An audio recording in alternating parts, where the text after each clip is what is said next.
If you were having coffee with me, I'd be happy to have you watch the time with me as we count down the launch to the Artemis 1.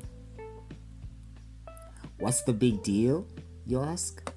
Well, because while it's an unmanned flight, I signed up for some NASA offer to have my name put on a hard drive that would be aboard the spacecraft. When I initially shared the news with others, a very weird question I got asked was if extraterrestrials hack the drive, steal my name, and do some ghetto aviation rituals with it, or even clone me and steal my identity. Honestly, I had not considered that possibility. Anywho, gotta hand it to NASA for finding creative ways to hype up their rather pricey space program. Look at me, 9,000 kilometers away, and I'm invested. Plus, they did keep sending me email alerts so I wouldn't miss it. I woke up totally psyched up to watch the Artemis 1 launch. It's, after all, one of the most powerful rockets NASA has ever built. And it came loaded with Alexa. Wow. Hello, future. It's been 11 years since the last NASA launch and 50 years since the last NASA expedition to the moon. You would think that after years, space travel would have become normal. When I was a child, I used to dream that by now we would be boldly going where no man had gone before. Space, the final frontier. I have to admit though, watching the pre-launch taking operations of a spacecraft is about as exciting as watching paint dry. I kinda hoped something would blow up spectacularly. I love a good explosion. Anyway, it's supposed to be uncrewed so no one would get hurt. NASA, however, seemed to be going extra cautious, making sure everything checks out. They will only do one test flight, so they have to make sure they learn everything and iron out all kinks. Considering this project has gone way over budget, doubling in cost to 20 billion, and the whole Artemis project expected to chew 90 billion of US taxpayers' money by 2025.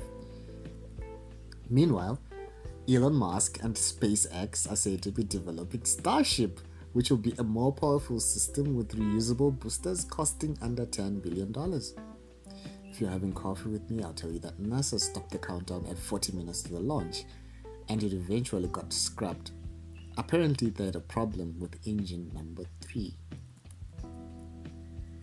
During a process called engine blitz, hydrogen is cycled through the engine to condition it for launch.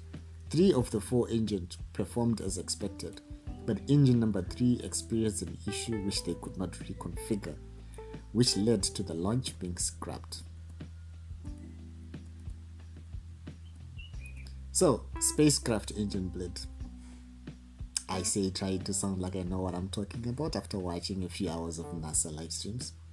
The next possible launch window is on 2 September, but will NASA figure their bleeding engine? You don't light a candle until it's ready to go, says NASA Administrator Bill Nelson. If you're having coffee with me, I'll tell you that speaking about spacecrafts, Zimbabwe is supposed to have its satellite in space by now. No updates have been given, no further details, nothing. Maybe the government is busy scratching their heads over the outstanding debt to China.